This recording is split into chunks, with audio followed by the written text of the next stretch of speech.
Hello!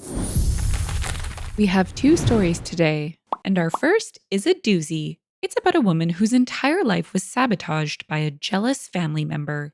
The word sabotaged might be a bit kind for what this person did, but the revenge in the end is anything but. Story 1.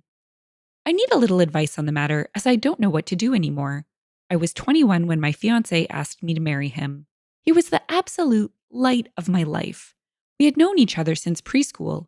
Our families are very close. He would come and have dinner with us on a daily basis and vice versa.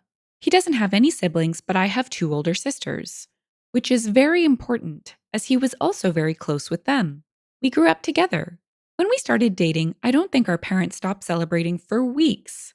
He helped me deal with a lot of my anxiety, and even when I gained a little weight and my mother berated me saying he was going to leave me, he told her off and said he loved me for who I was, not for what I look like, even though he claimed I was the most beautiful girl in the world to him.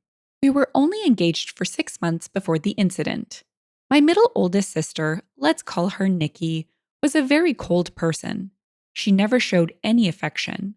She only ever opened up to my fiancé as she said she saw him as a brother. He also helped her through a lot of her dark times, such as battling drug addictions and breaking the law.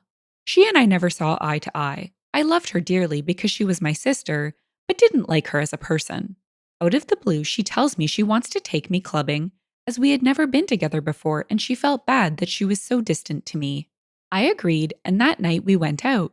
Clubbing wasn't really my style, but once I had a few drinks, I loosened up a little and began having fun.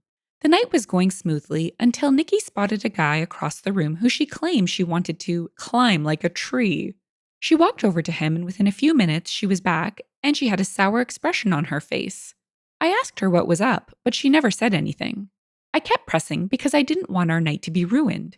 She then told me the guy didn't want her number, but he wanted mine instead. I told her he was a loser, and there were plenty of guys around who would kill to be with a girl like her. She didn't budge, though. She told me she needed to use the restroom, and then we would leave. I waited for over an hour. During this time, I was sipping on a lot of different drinks. I then started feeling really dizzy and lightheaded. I figured I'd just cab it home as I was certain Nikki had left. On the way out, though, I bumped into a friend of Nikki's whom she had briefly dated. He asked me if I needed a hand to my car, and I explained I was getting a cab. He said he was getting ready to leave and we could share one. I told him okay, and we walked out of the club together and into the first cab we saw. I tried to find my phone in my purse, but I felt myself getting dizzier and dizzier. I don't remember what happened next, as I blacked out, and the next morning I woke up on a hard sofa, my head pounding. When I came to, I realized I was in Nikki's friend's house and my phone was sitting on the glass table in front of me, but it was flat. When he noticed I was awake, he offered some tablets and water and explained that I had passed out in the cab. He didn't remember my parents' address, so he just picked me up and took me back here where he laid me on the sofa. I told him I needed to go home as my fiancé would be worried. He called a cab and I left. When I arrived at my parents' house, my mother, father, Nikki, my fiancé, and his parents were all standing in the living room. I thought they were worried about me, but the instant I opened my mouth, my fiancé asked how could I do this to him. I tried to explain that my phone went flat, but he then went on screaming about how could I cheat on him. I was baffled. Why would he think that? I tried to explain the night's events, but I kept getting cut off. Nikki then chimed in and said I was a lying Jezebel, and how could I be so heartless to a man who has been there for me through thick and thin. She went on to say I kept flirting with random guys all night, and then, when she went to the bathroom, she saw me leave with her friend. I told her what had happened, and she showed me photos on her phone where, as we were leaving, his hand was on my back, ushering me outside. Yes, the photo did look horrible, and I was so drunk I didn't even realize his hand was on my back at all. My fiancé was so angry, he kept shouting, and his mom and mine were both crying.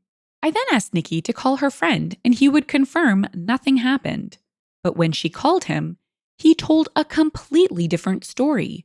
He said I begged him to take me back to his, and when he did, we slept together multiple times. I saw red and started crying and yelling at Nikki because I knew she had organized this whole thing to make me look bad. I begged my fiancé to believe me, but he just shook his head and left. When everyone had cleared out, my mother slapped me across the face and told me to get out. I left and went to a friend's house where I stayed for a few nights. During those nights, I called my fiancé crying and pleading with him to believe me that nothing happened. But it all fell on deaf ears as he never returned any of my calls or texts. My mom texted me and told me she was kicking me out and that she couldn't believe I would do such a thing, and a lot of hurtful other slurs I don't think I could repeat here. She didn't even give me time to get my things as she threw everything out. I was now homeless.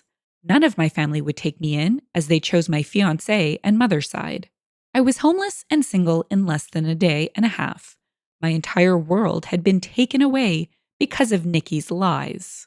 Now, for weeks, I tried everything to get my fiancé back and my family. The limit for me, though, was when Christmas time had come and I went over to my mother's house to try and reconcile. I was sleeping from couch to couch during this time. When I got to my parents' house, I knocked on the door, but no one answered. My friend then called me and told me she just saw on Facebook that my family were in another state. They were celebrating Christmas and they had posted pictures online. Everyone was there: my sisters, parents, grandparents, and even my fiancé and his family. When I myself saw the photos, I couldn't stop crying as they all looked so happy. I cried for days and days before deciding to block them all. I even returned my engagement ring. My friend knew someone a couple hours away who was looking for some help in his restaurant, and he even had living arrangements above where he worked. I could get rent at a cheap price and work at the same time. I wanted to start over with my life as it hurt me that no one took my side and they all left me to fend for myself. I was able to move pretty quickly and was doing well. The apartment was tiny and I had to work 10+ hours almost every day, but I was able to save a lot of money. I'm not living in the apartment anymore. I was able to rent a much nicer condo, but I am still working at the restaurant as assistant manager. Now, it has been roughly 2 years since I left and have not spoken to any of my family. I have no idea what is going on with them until I got a knock on my door. It was my ex-fiancé. I was shocked, to say the least. All these feelings came rushing back, and all I wanted to do was jump into his arms.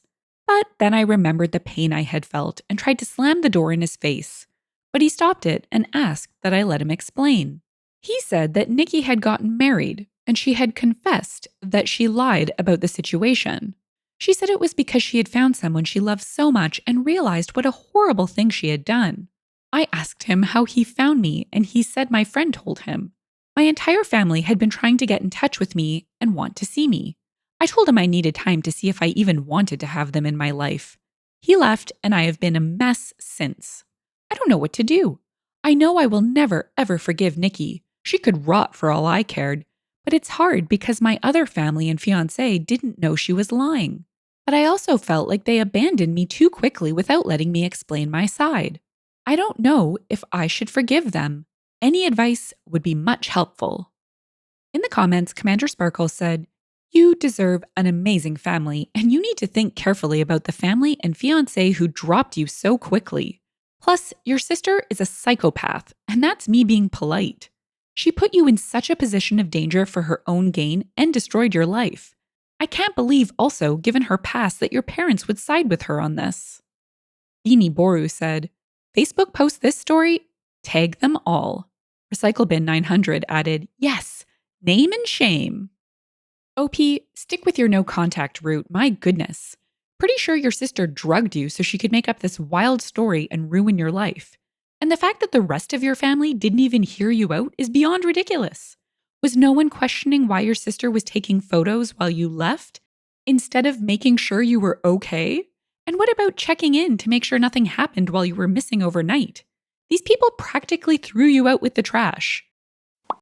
Our next story is the much-awaited update that came shortly after. Let's dive right in and find out what happened with Story 2. I was honestly in so much shock I didn't know how to cope with it. So, I never got back to my ex. I didn't know what to do, but eventually he must have given my phone number to my parents as they texted asking to meet up. I never replied and was planning on organizing a Zoom meeting, but didn't need to, as they also showed up at my door. Well, my father did. When I answered the door and saw him standing there, I ended up throwing up, which he insisted on cleaning. When he was done, we sat down and I just burst into tears. My emotions were all over the place, and my father has worn the same cologne for a really long time, so when I smelt it, it just brought back all these memories. He tried to hug me, but I pushed him away and asked what he was doing here. He went on to explain he and my mother are getting a divorce. He said he begged my mother to get in touch with me the minute I left, but she refused and said I was acting like a baby, and if I wanted to leave them after doing something so horrible, then I could do things on my own from then on. I asked him how long did it take them to notice I was gone. He said they arrived back home after New Year's Eve and were planning on inviting me over so we could talk. That's when they got in touch with my friend and she told them I left and she didn't know where I was.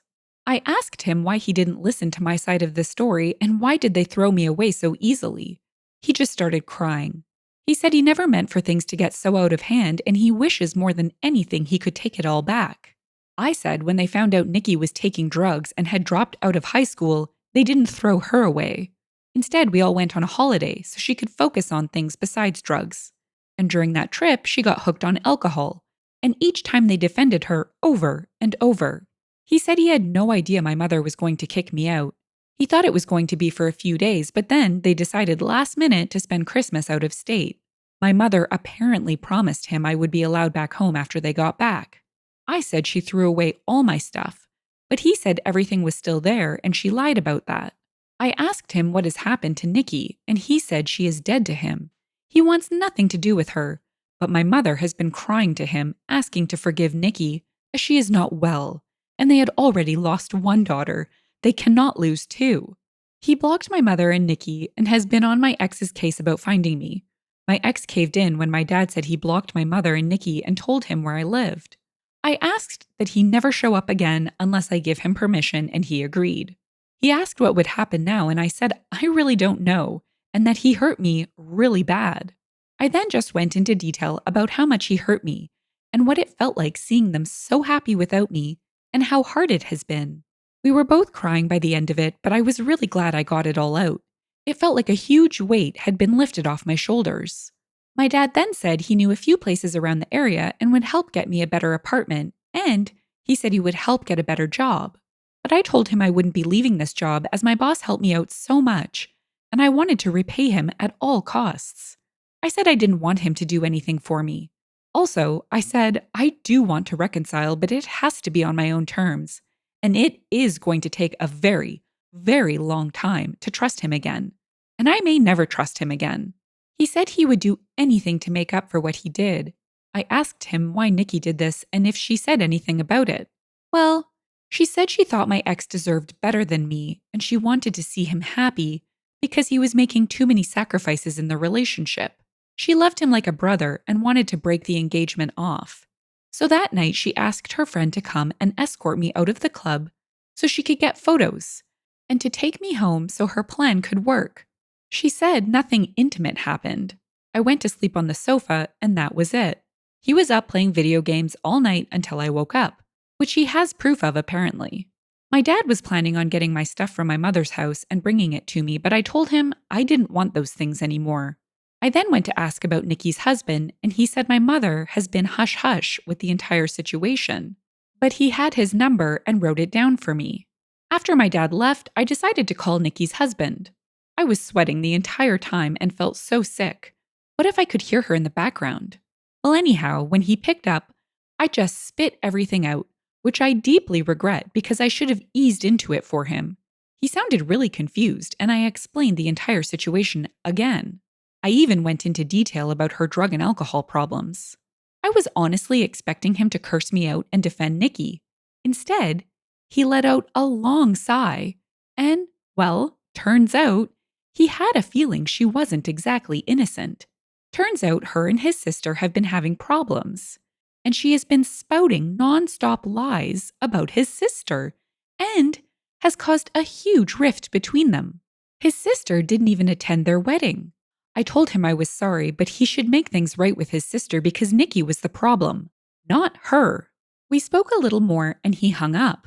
I'm not entirely sure what he is going to do with that information. I hope he cuts his losses and leaves her, because he sounded like a really nice person, and even he has lost his own sister because of Nikki. So I have decided to reconcile with my dad. My mother has always run the show their entire marriage. So the fact he is putting his foot down and divorcing her and going no contact with Nikki shows he is serious about wanting to make amends. I don't think I will ever reconcile with my mother, as she thinks Nikki is a victim also in all this, and at this point, I don't care to listen to her excuses. If she reaches out and we talk, I will update the post again. For my ex, I haven't had the time to meet with him and talk. My dad mentioned he wanted to come with my dad, but he told him I would be too overwhelmed if both were there, and seeing them separate will help make clear decisions. He also mentioned my ex was arrested for assaulting Nikki's friend who lied about the entire situation. He was being charged, but the charges were dropped a few days later. I will update the post again when I have time to speak to my ex. In the comments, Corfiz said, "It's actually very karmic that you may have cost Nikki the relationship with the man she professes to love, after she did the same to you. At least in your case, it was an act of charity. That poor guy definitely deserves better." Common Goblin added, "Her sister torpedoed her relationship with lies. OP has hopefully torpedoed her sisters with the truth." Driftwood and Waves said, "X says, please let me explain. I would have given them the exact same amount of time they had given me. None." OP, I am so sorry this happened to you. Your logic in reconciling with your dad is sound, since he is actively making changes. Nikki, your mom, and your ex? Shut the front door. Nikki clearly hasn't changed. She just moved on to her next target. Where are things at with your other sister? Is she with you and your dad? Or your psycho mom and sister? The original post and update were fairly quick, and there's been a bit of time since both. So something either went really wrong, or hopefully really well for OP.